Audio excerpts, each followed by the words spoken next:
இன்னைக்கு நமக்கு பருப்பு கறி எப்படி செய்கிறதுன்னு பார்க்கலாம். அதுக்கு நான் 1/2 கப்பு துவரம் பருப்பு எடுத்துருக்கிறேன். ஒரு 6 சின்ன வெங்காயம், 5 பல் பூண்டு, பெருங்காயத்தூள், மஞ்சள் தூள்.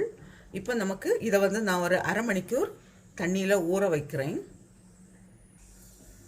இப்போ இந்த பருப்பு கூட நான் கொஞ்சமாக மஞ்சள் தூள் போடுறேன். சின்ன வெங்காயமும் பூண்டும், கொஞ்சம் சால்ட்டு,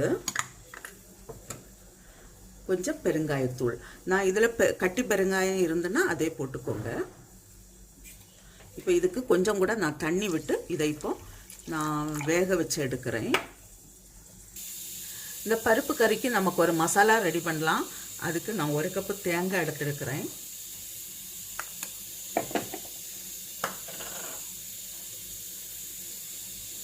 அரை ஸ்பூன் ஜீரகம், 2 பச்சை மிளகாய், பூண்டு, சின்ன வெங்காயம், பூண்டு, கொஞ்சம் கருவேப்பிலை. இதை இப்போ கொஞ்சம் கொரகொரப்பாக அரைச்செடுக்கலாம். இதில் கொஞ்சமாக மஞ்சள் தூளும் சேர்க்குறேன். ஏற்கனவே நம்ம அங்கே பருப்பு வேகிறதுக்கு சேர்த்துருக்குறோம்.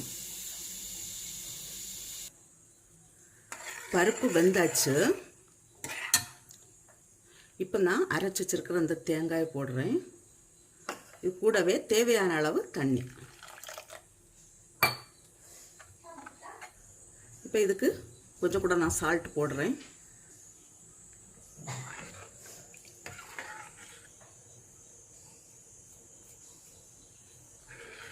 இந்த கறி ஆயிடுச்சு. நமக்கு இப்போ இதுக்கு ஒரு தாளிப்பு கொடுக்கலாம்.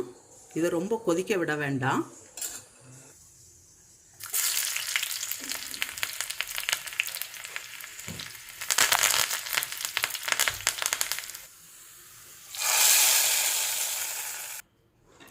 பருப்பு கறி ரெடி ஆயிடுச்சு.